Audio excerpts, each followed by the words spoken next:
청양군이 노부모를 모시는 가구에 효행 장려금을 지급합니다. 부모 봉양 혜택을 제공하기 위해서인데 과도한 선심성 현금 지원이 아니냐는 지적이 나옵니다. 당진 성문 방조제 안쪽 호수에서 70대 남성이 차 안에서 숨진 채 발견됐습니다. 남성은 안전벨트를 착용하고 있었으며 변속기는 주행 모드였던 것으로 알려졌습니다. 충남도와 당진시가 추진하는 충남 수산식품 클러스터 구축 사업이 올해 국가 예비 타당성 조사 대상에 선정됐습니다. 코로나19가 다시 확산하고 있습니다. 이달 말까지 유행할 전망인데 치명률이 높은 고위험군은 각별한 주의가 요구됩니다.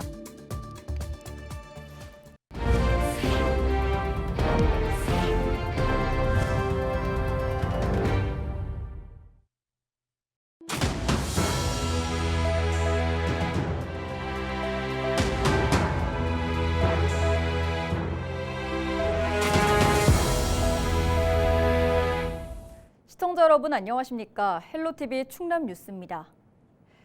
청양군이 노부모를 모시고 3대 이상 같이 사는 가구에 효행 장려금을 지급합니다. 핵가족 고령화 시대에 효 문화를 장려하고 부모 봉양 혜택을 제공하기 위해서인데요. 과연 실효성이 있을지 보완할 점은 없는지 알아봤습니다. 이미정 기자입니다. 전체 인구의 약 40%가 65세 이상 노인인 청양군. 초고령화 사회로 진입한 청양군이 고령자 친화 정책의 일환으로 올해부터 효행 장려금을 지급하기로 했습니다. 효행 문화를 좀 확산을 하고 어떤 가족 간의 그런 유대관계나 이런 것들을 좀 강화하는 데 목적이 있다고 볼 수 있을 것 같아요. 지급 대상은 75세 이상 노인을 모시며 3대 이상 같이 사는 가구. 추석과 설 명절 2번에 걸쳐 가구당 총 40만 원이 지급됩니다. 소득 기준도 없습니다. 청양군에 1년 이상 거주하기만 하면 됩니다. 지원 대상은 모두 205가구, 연간 총 8,200만 원의 예산이 투입됩니다. 현금으로 지급되다 보니 사용처 역시 아무런 제한이 없습니다. 사업 목적과 맞지 않는 곳에 사용해도 확인할 방법이 없는 겁니다. 부당 사용 방지 대책이라든가 이런 건 구체적으로 없습니다. 때문에 현금성 지원보다는 맞춤형 복지 정책을 펼쳐야 한다는 지적이 나오고 있습니다. 현금으로 주는 그런 어떤 수당성 정책들은 근본적인 원인이나 해결책은 아니고 임시 방편적이고 그렇기 때문에 다른 어떤 방안으로 접근하는 게 좀 필요하지 않겠나. 노인 인구가 빠르게 늘고 있는 상황에서 이런 현금성 복지는 지자체에 큰 부담으로 작용할 수 있다는 문제 제기도 있습니다. 재정 자립도가 낮은 청양군은 전체 예산의 절반 이상을 국비에 의존하고 있는 상황. 과도한 선심성 현금 지원이 아니냐는 우려 섞인 목소리가 나오고 있습니다. 헬로티비 뉴스 이미정입니다. 당진에서 70대 남성 A씨가 차 안에서 숨진 채 발견됐습니다. 지난 20일 오후 1시 40분쯤 당진시 송산면 성문 방조제 안쪽 호수에서 A씨가 자신의 차 안에서 숨진 채 발견됐습니다. 호수 수위 조절을 위해 물을 빼던 한국농어촌공사 관계자가 호수 위로 드러난 차체를 보고 경찰에 신고한 것으로 전해졌습니다. A씨는 발견 당시 안전벨트를 착용하고 있었으며 승용차 변속기는 주행 모드였던 것으로 알려졌습니다. 경찰은 부검을 의뢰하고 A씨의 가족을 상대로 정확한 경위를 조사하고 있습니다. 충남도와 당진시가 추진하는 수산식품 분야 대규모 사업에 청신호가 켜졌습니다. 충남도는 충남 수산식품 클러스터 구축 사업이 올해 국가 예비 타당성 조사 대상에 선정됐다고 밝혔습니다. 타당성 조사를 통과하면 당진 성문 간척지 9.2헥타르 면적에 1,900억 원이 투입돼 스마트 가공 처리센터와 저장 물류센터 등이 들어섭니다. 한편 당진이 대상지인 해양경찰 인재개발원 설립 사업은 이번 예타 대상에 선정되지 않아 충남도가 대응에 나설 방침입니다. 잠시 잊고 있었던 코로나19가 다시 번지고 있습니다. 이번 코로나19 유행은 이달 말까지 계속되다가 점차 사그러들 거란 전망이 나왔는데요. 치명률이 올라가는 고연령층의 경우 각별한 주의가 필요합니다. 손성혜 기자가 보도합니다. 서울 은평구의 한 병원입니다. 최근 코로나19 의심 증상으로 병원을 찾는 사람이 부쩍 늘었습니다. 목이 아프고요. 그거 코로나가 싶어서 검사하러 왔어요. 약국에선 코로나19 자가진단 키트가 동이 났습니다. 7월 말부터 좀 늘기 시작한 것 같아요. 키트 찾으시는 분들이 제일 많고요. 없다가 이제 많이 생겼죠.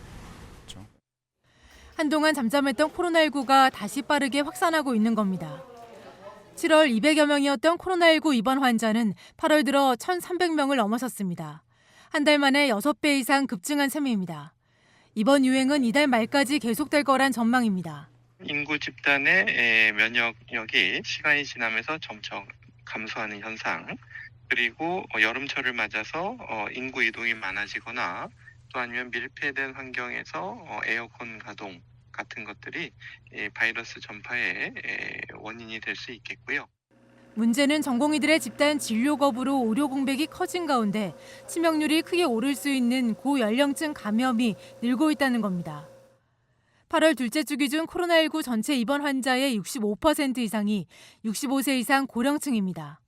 고령의 어르신과 또 기저질환, 콩팥이나 간이 안 좋으시다든지 심장질환이나 호흡기 질환이 있으신 분들은 특별히 더 주의하셔야 되겠고, 질병관리청은 코로나19 치료제 26만 명분을 추가로 확보하고 10월부터는 65세 이상 고위험군을 대상으로 코로나19 무료 예방접종을 실시할 계획이라고 밝혔습니다. 또 코로나19 자가검사 키트 수급 상황을 수시로 점검하고 필요시엔 중증 환자 전담 치료 병상을 추가로 지정하기로 했습니다. 보건당국은 이번 유행을 안전하게 보내기 위해서는 코로나19 감염 예방 수칙을 지키는 게 중요하다고 강조했습니다. 밀폐된 다중시설을 이용할 때는 마스크를 쓰고 고령층의 경우 많은 사람이 모이는 행사는 당분간 자제해달라고 부탁했습니다.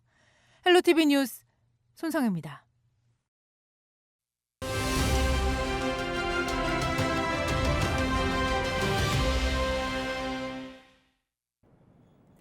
태안군이 올해 전국 최초로 농업용 드론 통합 시스템을 도입하고 본격적인 운영에 돌입했습니다.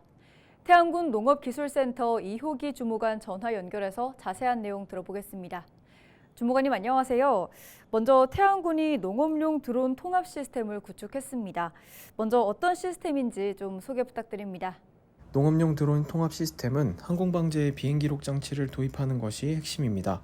드론의 속도와 고도 등을 측정하고 데이터베이스화해 이를 토대로 방제의 효과성을 높이는 방식인데요. 저희 태안군은 3년간의 준비 과정 끝에 올해 농업용 드론 통합 시스템을 구축했습니다.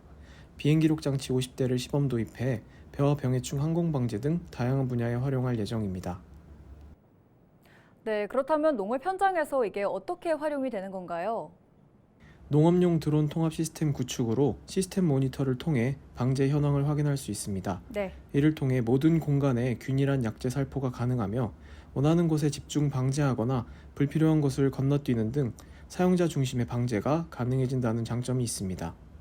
농업용 드론 통합 시스템을 이용하면 마치 로봇 청소기가 집안을 청소하듯 매핑을 통해 공간을 빠짐없이 방제할 수 있어 방제의 효과성과 농가의 신뢰도가 크게 높아질 것으로 기대하고 있습니다. 네, 농업용 드론 활용과 또 관련한 앞으로의 사업 계획도 짚어주시죠. 태안군은 2021년 한국정보통신기술협회와 데이터 기반 드론 운영 체계, 실증 업무 협약을 맺고 산업용 드론을 농업 분야에 활용하기 위한 본격적인 연구에 나섰는데요. 3년간의 실증 연구를 통해 보다 정밀한 위치 추적이 가능한 이심 활용 기술을 도입하는 등 방제 역량 강화에 앞장섰습니다. 또한 태안군은 매년 항공방제를 통해 농촌 고령화 및 인력 부족에 대응하고 있는데요. 올해도 30억 6천만 원을 투입해 무인 헬기 12대와 드론 110대를 투입 4,301 농가 7,619헥타르 면적의 논을 대상으로 벼 병해충 항공방제를 진행하고 있습니다. 농업용 드론 통합 시스템이 본격적으로 활용될 경우 농가의 생산성 증대에 큰 힘이 될 전망입니다. 네, 오늘 말씀 여기까지 듣겠습니다. 지금까지 태안군 농업기술센터 이효기 주무관과 함께했습니다.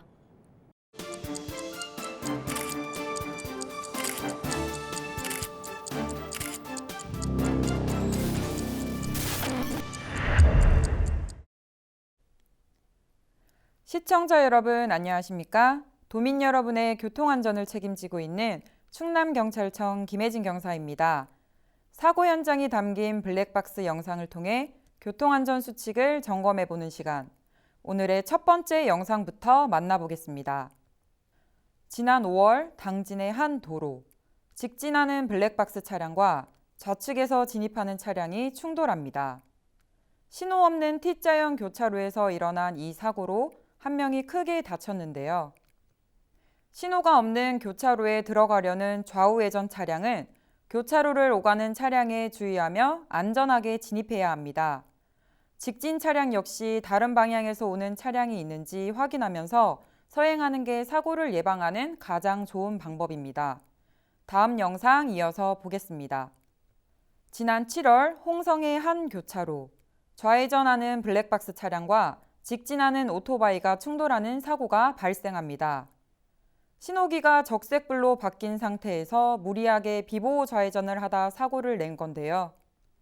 신호등이 녹색불일 경우 맞은편에 차량이 없으면 비보호 좌회전할 수 있습니다. 빨간불일 때 비보호 좌회전하는 것은 불법입니다. 이를 어기고 좌회전하다 사고가 난다면 12대 중과실 교통사고로 형사처벌까지 받을 수 있습니다. 비보호 좌회전은 말 그대로 비보호, 법적 보호를 받지 못하기 때문에 녹색불일 때에도 각별한 주의가 필요합니다. 계속해서 다음 영상 보시죠. 지난 6월 부여의 한 도로, 블랙박스 차량 전방 마주오던 반대편 오토바이가 중앙선을 넘어 돌진해 옵니다. 다행히 속도가 빠르지 않아 큰 사고로 이어지진 않았는데요. 중앙선은 오토바이도 넘어선 안 되는 선입니다. 오토바이 교통사고 시 상대적으로 더 큰 피해가 발생하는 만큼 안전운전에 더욱 유의해 주시길 당부드립니다. 지금까지 블랙박스로 본 교통안전, 김혜진 경사였습니다.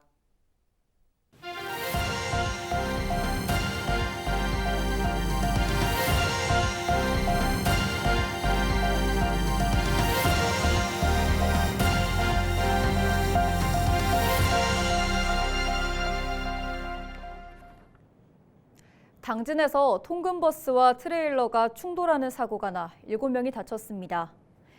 23일 오전 당진시 송산면 산업단지 인근에서 직장인들이 탄 통근버스와 트레일러가 부딪혔습니다. 이 사고로 70대 버스 운전자와 탑승객 6명이 경상을 입어 병원으로 옮겨졌습니다. 경찰은 전멸 신호에서 직진하던 버스와 좌회전하던 트레일러가 충돌한 것으로 보고 자세한 사고 경위를 조사하고 있습니다. 태안 나치도 인근 해상에서 기관 고장으로 표류하던 어선이 해양경찰에 구조됐습니다. 태안해양경찰서는 23일 새벽 5시쯤 나치도 인근 해상에서 5.8톤급 어선이 기관 고장으로 표류하고 있다는 신고를 받았다고 밝혔습니다. 해경은 선박의 위치 발신 장치 구조 신호를 확인하고 경비정을 보내 선원 6명을 구조했다고 전했습니다. 당진 지역구 이완식 충남도의원이 파기환 송심에서도 당선 무효형을 선고받았습니다. 대전고법 제1형사부는 23일 공직선거법 위반 혐의로 재판에 넘겨진 이 의원에게 벌금 200만 원을 선고했습니다. 앞서 대법원은 항소심 판결에서 절차상 위법이 있었다며 벌금 200만 원을 선고한 기존 판결을 파기하고 사건을 대전고법으로 돌려보낸 바 있습니다. 이 의원은 지난 2022년 지방선거를 앞두고 당내 경선 출마자와 배우자에게 금품을 주려고 시도한 혐의를 받고 있습니다. 태안군이 도심 항공교통, 이른바 UAM 산업 육성 방안을 연구하기 위한 용역 중간 보고회를 개최했습니다. 이날 보고회에서는 관광과 농수축 산업 비중이 높은 지역 특성을 고려한 UAM 접목 방안이 집중 논의됐습니다. 또 군은 태안 UV랜드와 드론 특별 자유화 구역을 적극 활용해 국토교통부의 UAM 실증 사업 지정에 대응하기로 했습니다. UAM은 도심 상공에서 사람과 화물을 수송하기 위한 교통체계로 미래형 모빌리티 산업으로 주목받고 있습니다. 충남교육청이 지난 1학기 늘봄학교에 참여한 학부모 2천여 명을 대상으로 만족도 조사를 실시했습니다. 충남교육청은 조사 결과 97.5% 이상의 학부모가 앞으로도 늘봄학교에 참여하겠다고 응답한 것으로 집계됐다고 밝혔습니다. 뉴스를 마칩니다. 고맙습니다.